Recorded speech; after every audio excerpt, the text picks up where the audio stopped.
Hello guys, welcome to the new episode of my channel. আমি সঞ্জিত তোমাদের সাথে এখন ভিডিওতে একটা বাংলা সিনেমা রিলেটেড কিছু কথা বলবো। তো তোমরা প্রত্যেকেই জানো যে এই পুজোতে আমাদের বাংলা ইন্ডাস্ট্রিতে তিনটে বেশ বড় মাপের সিনেমা ক্লাসে আসতে চলেছে। তার সাথে হয়তো কিছু হিন্দি বা সাউথ বেল্টেরও কিছু সিনেমা থাকতে পারে, বাট মেনলি এই দুর্গাপুজোর উইন্ডোটা বাংলা সিনেমার জন্য। আমরা প্রতি বছরই দেখি যে এই দুর্গাপুজোতে বড় বড় বাংলা সিনেমা ক্ল্যাশ করে, অনেক সময় সেই নম্বরটা 5-এর বেশিও হয়ে যায়। তো এইবার পুজোতেও সেরকমই তিনটে বড় বড় বাংলা সিনেমা আপনার আসতে চলেছে। এর বাইরেও বেশ কিছু সিনেমা আসবে, বাট এই তিনটে সিনেমা, যে তিনটে সিনেমার আমরা কথা বলবো, সেই তিনটে সিনেমা মোটামুটি বলতে পারেন যে লড়াই এই ত্রিমুখী হবে বাংলা সিনেমার ক্ষেত্রে। তিনটে সিনেমা হলো দেব এবং সৃজিত মুখার্জির টেক্কা, মিঠুন চক্রবর্তী পথিকৃৎ বসুর শাস্ত্রী এবং উইন্ডোজ প্রোডাকশনের আবির এবং শিবপ্রসাদের হচ্ছে বহুরূপী। তো আমরা আজকে এই তিনটে সিনেমা নিয়ে আলোচনা করব, কোন সিনেমাটা পুজোর লড়াইতে বাজিমাত করতে পারে বা কোন সিনেমাটা পিছিয়ে থাকতে পারে। এবং অবশ্যই এই লড়াইতে যাওয়ার আগে, এর আগে যে বিভিন্ন সময় এর সাথে যুক্ত কাস্ট বা ক্রিউরা কখন মুখোমুখি হয়েছিল এবং তার রেজাল্ট কী হয়েছিল, সেই বিষয়টা একবার আমরা দেখে নেব। তো যদি আমি পোস্ট কোভিডের কথা বলি, পোস্ট কোভিডে ফার্স্ট টাইম উইন্ডোজের সঙ্গে দেব এবং মিঠুন চক্রবর্তীর প্রথম ক্ল্যাশ হয় হচ্ছে 2022 সালের ক্রিসমাসে, যে সময় দেব এবং মিঠুন চক্রবর্তীর প্রজাপতির সঙ্গে উইন্ডোজের হামি 2 এর ক্ল্যাশ হয়েছিল। উইন্ডোজ মানে শিবপ্রসাদ নন্দী, এটা আপনার প্রত্যেকেই জানেন। তো হামি 2 এর ক্ল্যাশ করেছিল। যে লড়াইটা আমি কখনোই বলবো না যে একমুখী লড়াই হয়েছিল, বাট হ্যাঁ, কালেকশনের দিক থেকে প্রজাপতি অনেক গুণ এগিয়ে ছিল উইন্ডোজের হামি 2 এর থেকে, যেখানে হামি 2ও বক্স অফিসে একটা নমিনাল কালেকশন করে হিট হয়েছিল, কিন্তু সেই জায়গায় প্রজাপতি কিন্তু 14 কোটির বক্স অফিস কালেকশন করে অল টাইম ব্লকবাস্টার এবং বাংলা ইন্ডাস্ট্রিরও ওয়ান অফ দ্য হায়েস্ট গ্রসারে পরিণত হয়েছিল। বাট দুটো সিনেমাই কিন্তু ক্রিটিক্সের তরফ থেকে ভালো রিভিউ পেয়েছিল, ঠিক আছে। বাট হ্যাঁ, একটা জিনিস কি, যে যেহেতু হামি 2 এর ওই সময়টায় দাঁড়িয়ে উইন্ডোজের ফর্মুলা, একই রকম ফর্মুলার সিনেমা আসছিল, তো সেই জায়গায় দাঁড়িয়ে মানুষ কিন্তু প্রজাপতি, যেটা একদম নতুন একটা জুড়ি, মিঠুন চক্রবর্তী এবং দেবের জুটি এবং একটা আলাদা রকমের একটা ফ্যামিলি ড্রামা, তো সেইটাকে মানুষ বেশি প্রেফার করেছিল, সেটা মানুষ সেই সময় বেশি ক্লিক করেছিল। এরপরে যে যখন এদের ক্ল্যাশ হয়, সেটা হচ্ছে 2024 সালে, 2023 সালের পুজোতে, যে সময় দেবের বাঘা যতীনের সঙ্গে উইন্ডোজের, এবং যেখানে আবিরও মুখ্য চরিত্র অভিনয় করেছিল, উইন্ডোজের একটা সিনেমা এসেছিল, সিনেমাটার নাম হচ্ছে রক্তবীর, যেখানে মুখ্য চরিত্র অভিনয় করেছিল আবির এবং ভিক্টর ব্যানার্জি, এবং মিমি চক্রবর্তী সেখানে একটা গুরুত্বপূর্ণ রোল প্লে করেছিল। এবং তার অপোজিটে ছিল হচ্ছে দেবের আপনার বাঘা যতী। এছাড়াও সেই সময় ক্লাসে এসেছিলো হচ্ছে আমাদের প্রসেন চট্টোপাধ্যায়ের যে সিনেমাটা দশম অবতার, সেই সিনেমাটাও এসেছিল। তো এই যে এই পুজোর যে ক্লাস হয়েছিল, এই ক্লাসে কিন্তু আবার একবার দেব এগিয়েছিল। দেবের বাহাদুরের বক্স অফিস কালেকশন কিন্তু 1-2 কোটি টাকার মতো রেঞ্জে বেশি ছিল রক্তবীজের থেকে, কিন্তু রক্তবীজ কিন্তু পুজোর সব থেকে বড় ব্লকবাস্টার হয়েছিল, বিকজ সিনেমাটা একটা নমিনাল বাজেটে তৈরি ছিল এবং সেই জায়গা থেকে ফুটফলসের দিক থেকে সব থেকে বেশি ফুটফলস কিন্তু রক্তবীজেরই হয়েছিল, এবং সিনেমাটা প্রায় 4 থেকে 4.5 কোটি টাকা বক্স অফিস কালেকশন করে ব্লকবাস্টার হয়েছিল। এবং সেই জায়গায় দাঁড়িয়ে বাঘা যতীন কিন্তু প্রায় 6 কোটির মতো কালেকশন করেছিল, কিন্তু সুপারহিট হয়েছিল সিনেমাটা। এরপরে আবার ক্ল্যাশ হয় হচ্ছে 2022 সালের 2023 সালের ক্রিসমাসে, যে সময় মিঠুন চক্রবর্তী এবং আবিরের কাবুলিওয়ালার সাথে ক্ল্যাশ হয়েছিল দেবের এবং সৌমের প্রধানে, ঠিক আছে। এই ক্ষেত্রেও লড়াইটা কিরম ছিল, যে কাবুলিওয়ালা কিন্তু 3 থেকে 3.5 কোটি টাকা রেঞ্জের বক্স অফিস কালেকশন করেছিল, এবং 3 থেকে 3.5 কোটি টাকা রেঞ্জের বক্স অফিস কালেকশন করে কাবুলিওয়ালা সুপারহিট হয়, এবং দেব এবং সোহমের যে প্রধান, সেই সিনেমাটা কিন্তু প্রায় 5 কোটির মতো বক্স অফিস কালেকশন করে ব্লকবাস্টার হয়। এবং এটা দেব, অভিজিৎ এবং অতনুর এই যে ট্রায়ো, এদের কিন্তু 3rd ব্লকবাস্টার সিনেমা ছিল, ঠিক আছে। তো আমরা যদি এই আগের লড়াইগুলো দেখি, তাহলে আমরা দেখব যে এরা কিন্তু কেউই কাউকে যে একদম ফাঁকা মাঠ ছেড়ে দিয়েছে এরকম নয়। এটাই বোঝা যাচ্ছে যে এই কাস্ট এবং ক্রিউরা যেরকম সিনেমা নিয়ে আসে, সেগুলো ক্লাসে আসলেও কিন্তু মোটামুটি অডিয়েন্স টানতে পারে, ঠিক আছে।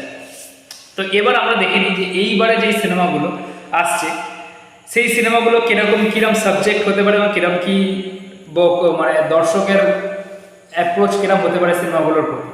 তো ফার্স্ট যদি আমি দেব এবং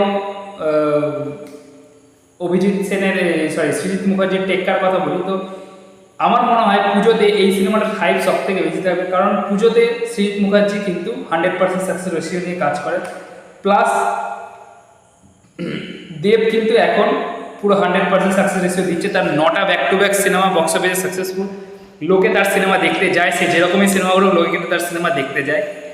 এছাড়া এই সিনেমাতে দেবের সাথে রয়েছে রুক্মিণী মৈত্র, স্বস্তিকা, টোটা রায়চৌধুরী এবং এরকম অনেকে রয়েছে, ঠিক আছে, বড় বড় যারা মানে ভালো অভিনেতা অনেক রয়েছে এই সিনেমাটাতে। প্লাস এই সিনেমার যেটা প্লট দেখানো হচ্ছে যে এই যে গভর্নমেন্ট জব, সরকারি চাকরি এবং সেই সরকারি চাকরির দুর্নীতি, এই টাইপেরই কিছু একটা কিন্তু প্লট মানে তারা মানে রুমার্স উঠছে যে এই টাইপের কিছু একটা কোনো প্লট আছে এই সিনেমাটার মধ্যে, ঠিক আছে। যদি সেই রকম একটা প্লট হয় এবং প্লাস এদের দুজনের সাকসেস রেশিও, তাহলে কিন্তু এইটা পুজোর সব থেকে বড় একটা কিন্তু টার্নিং পয়েন্ট হতে পারে এই সিনেমাটা। বিকজ এই প্লটটা কিন্তু আজকের সমাজে দাঁড়িয়ে কিন্তু একটা গুরুত্বপূর্ণ সাবজেক্ট, এই যে চাকরি না পাওয়া, গভর্নমেন্ট জবের স্ক্যাম, এই জিনিসটা। তো সেই ক্ষেত্রে কিন্তু এই সিনেমাটা খুব মানে বড় একটা টার্নিং পয়েন্ট হতে পারে এবং এটা কিন্তু হায়েস্ট গ্রসার অফ দ্য ইয়ারও হতে পারে এই সিনেমাটা, ঠিক আছে। তো আমি নিজে মিঠুনদার ফ্যান হতে পারি, কিন্তু আমার মনে হয় এই পুজোতে এই সিনেমাটাকে সব থেকে বেশি এগিয়ে রাখা হবে এবং দর্শকদের প্রধানত ফার্স্ট চয়েস এই সিনেমাটা হতে পারে। সেকেন্ড যে সিনেমাটার কথা বলবো সেটা হচ্ছে বহুরূপী। তো বহুরূপী সিনেমাটার যেটা প্লট আমার যেটা দেখে মনে হলো, এখানে যে শিবপ্রসাদের যে ক্যারেক্টারটা, সেই ক্যারেক্টারটা হয়তো প্রথম মেয়েতে একটা ভালো কোনো মানুষ ছিল, বাট তাকে কোনোভাবে ফাঁসানো হবে, তারপরে সেই ক্যারেক্টারটা কিন্তু গ্রে শেডের ক্যারেক্টারে পরিণত হবে এবং সে কিছু বড় বড় স্ক্যাম করবে এবং তাকে ধরতে কিন্তু আবিরের যে ক্যারেক্টারটা, পুলিশের ক্যারেক্টারটা, সে আসবে। এবং এরকম বহুবার হতে পারে যে এই শিবপ্রসাদের ক্যারেক্টারটা বারবার আবিরের ক্যারেক্টারটাকে ধোকা দিয়ে বিভিন্নভাবে পালিয়ে যাচ্ছে ছদ্মবেশে। তো সেই জন্যই সিনেমাটার নাম প্রবাবলি বহুরূপী। তো দেখা যাক কি প্লট হয়। এবং একটা জিনিস এই সিনেমাটার ক্ষেত্রে আমি বলবো, এদেরও কিন্তু সিনেমাতে কাস্ট অ্যান্ড ক্রু ভালো থাকে। প্লাস এই আমরা যদি রক্তবীজ দেখি, রক্তবীজ সিনেমাটা কিন্তু এরা অরিজিনাল ঘটনার উপর তৈরি করেছিল এবং এই সিনেমাটা কি কোনো অরিজিনাল ঘটনার উপর তৈরি করা নাকি অরিজিনাল ঘটনা থেকে ইন্সপায়ার, সেটা কিন্তু একটা দেখার বিষয় হতে পারে। এবং উইন্ডোজের একটা আলাদা অডিয়েন্স আছে, এটা আমরা প্রত্যেকে জানি। তো সেই অডিয়েন্সটা উইন্ডোজের সিনেমা যখনই আসুন দেখতে যাবে, এবং পুজোতে একটা বড় উইন্ডো, তো তারা সেই সিনেমাটা কিন্তু দেখতে যাবে। তো সেকেন্ড চয়েস কিন্তু এই সিনেমাটা হতে পারে। এবার আসি মিঠুনদার সিনেমা যেটা হচ্ছে শাস্ত্রী, যে সিনেমাটাকে ডিরেক্ট করছে পথিকৃৎ বসু, যে এর আগে প্রসেনজিৎ এবং দেবের সাথে কাছের মানুষ সিনেমাটাকে ডিরেক্ট করে ফেলেছে, রিসেন্টলি দাবাড়ু বলে একটা সিনেমা করেছে। এই সিনেমাটাতে মিঠুন চক্রবর্তী তো রয়েছে, তার সাথে দেবশ্রী ম্যাম রয়েছে, সোহম রয়েছে, প্লাস খরাজ মুখোপাধ্যায়, রজতা দত্ত, এরকম আরও বেশ ভালো কিছু কাস্ট অ্যান্ড ক্রু রয়েছে। এই সিনেমাটার মেন টপিক হচ্ছে সুপারস্টেশন ভার্সেস সায়েন্স, ঠিক আছে। এই জিনিসটা কিন্তু এই সিনেমার মেন টপিক। প্লাস এইখানে আমরা সোহম চক্রবর্তীকে অ্যাকশন বিভিন্ন অফতারে দেখতে পাবো। এটা একটা মানে একটা দেবারতী মুখোপাধ্যায়, আই থিঙ্ক ওনার নাম, ওনার একটা গল্প অবলম্বনে তৈরি হয়েছে এই সিনেমাটা। সেই গল্পটা অবলম্বনে তৈরি হচ্ছে, যেখানে সুপার স্টেশন ভার্সেস সায়েন্স এই লড়াইটা আমরা দেখতে পেতে পারি। তো এই সিনেমার একটা প্লাস পয়েন্ট, সব থেকে বেশি প্লাস পয়েন্ট হচ্ছে সেটা হচ্ছে মিঠুন চক্রবর্তী লাস্ট আমরা যে কটা সিনেমা বাংলায় দেখি, সেগুলো প্রত্যেকটা সিনেমায় কিন্তু ভালো রেসপন্স পেয়েছে। মানুষ কিন্তু মিঠুন চক্রবর্তী সিনেমা দেখতে যায়, তার একটা হিউজ ফ্যান ফলোয়িং বাংলাতে আছে, এটা আমরা প্রত্যেকেই জানি। তো এটা হচ্ছে এই সিনেমাটার কিন্তু একটা বড় প্লাস পয়েন্ট। প্লাস আর একটা জিনিস, যে পুজোর সময় মানুষ একটু লাইট হার্টেড সিনেমা দেখতে পছন্দ করে, তো এই সিনেমাটার মধ্যে কিন্তু সেই লাইট হার্টেড ব্যাপারটা আছে। প্লাস মিঠুন চক্রবর্তী দেবশ্রী ম্যামের জুটি 15 বছর পরে যাদের আবার অনস্ক্রিন পেয়ার দেখা যাচ্ছে, তো সেটা কিন্তু একটা দর্শকের কাছে একটা আলাদা চাহিদা হতে পারে, ঠিক আছে। তো এইগুলো হচ্ছে প্রত্যেকটা সিনেমার সিনারিও। এবার আমি যদি বলি যে কিছু নেগেটিভ পয়েন্ট, যদি টেক্কার ক্ষেত্রে নেগেটিভ পয়েন্ট বলি, দেখুন টেক্কার ক্ষেত্রে নেগেটিভ পয়েন্ট আমার মনে হয় না কিছু আছে। হ্যাঁ, একটাই নেগেটিভ পয়েন্ট, যেটা ক্লাসে রিলিজ হচ্ছে। তো ক্লাসে রিলিজ হলে অডিয়েন্স ভাগ হয়ে যায়, এটা আমরা প্রত্যেকে জানি। তো এক্ষেত্রেও কিন্তু অডিয়েন্স ভাগ হবে, এটা হচ্ছে টেক্কার ক্ষেত্রে নেগেটিভ পয়েন্ট। যদি আমি উইন্ডোজের যে সিনেমাটা আসছে বহুরূপী, সেটার ক্ষেত্রে একটা নেগেটিভ পয়েন্টের কথা বলি। দেখুন উইন্ডোজ রিসেন্টলি রক্তবীজে নিজের জনরাটা একটু চেঞ্জ করেছে, এবার আবার সেই জনরাতেই আবার একটা সিনেমা নিয়ে আসছে তারা বহুরূপী, মানে মোটামুটি একই, মানে ক্রাইম থ্রিলার টাইপের একটা, যে পুলিশ চোরকে ধরছে এইরকম একটা জিনিস, ঠিক আছে, চোর পুলিশের যে একটা লড়াই, সেই জিনিসটা। তো সেইটা এবার আগের বছরই তারা এই টাইপের একটা সিনেমা এনেছে রক্তবীজ, তো এইবার সেই রকমই সিনেমা তারা আনছে। তো এটা কতটা অ্যাপ্রোচেবল হয় মানুষের কাছে, সেটা কিন্তু একটা দেখার বিষয়। তবে আমার মনে হয় না যে খুব একটা কিছু প্রবলেম হবে বলে সিনেমাটা।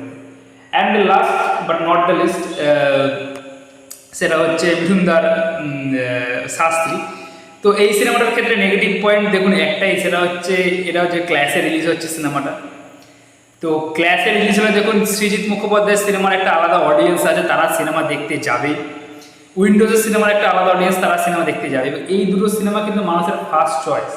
হ্যাঁ, এবার যদি এক্সট্রা অর্ডিনারি কিছু হয়, দেখুন মিঠুনদার পারফরমেন্স তো এক্সট্রা অর্ডিনারি হবে, সেটা নিয়ে বলার কোনো মানে নেই।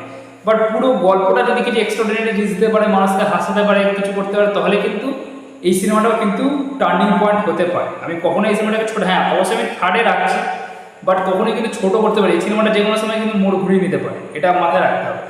কারণ আমরা প্রজাপতিকেও দেখেছি যে প্রজাপতি যখন রিলিজ হয়েছিল তখন কিন্তু উইন্ডোজের সিনেমাটা একটা বড় দাবদাবা ছিল, ঠিক আছে, বাট সেক্ষেত্রে কিন্তু প্রজাপতি মোড় ঘুরিয়েছে খেলা। তো খেলা যে কেউ ঘোরাতে পারে এবং এই সিনেমাটাকে সে ক্যাপেবিলিটি আছে। এবার দেখা যাক যে প্রদীপ ঘোষ সেটাকে কতটা এক্সিকিউট করতে পারে। কারণ ভালো ভালো অনেক অভিনেতা আছে, খরাজ মুখোপাধ্যায়, অতব দত্ত, প্রচুর ভালো ভালো অভিনেতা আছে, কিন্তু সেটাকে তাদের নিয়ে এই পুরো ব্যাপারটাকে কতটা এক্সিকিউট করতে পারে সেটা কিন্তু একটা দেখার বিষয় আছে, ঠিক আছে। তো এটাই ছিল আমার আজকের আলোচনা এই সিনেমাটা নিয়ে। তো তোমরা কোনটা নিয়ে বেশি এক্সাইটেড কমেন্ট করে জানাতে পারো। ভিডিওটা ভালো লেগে থাকলে অবশ্যই লাইক করে দিও, চ্যানেলটাকে সাবস্ক্রাইব করে দিও। Thank you.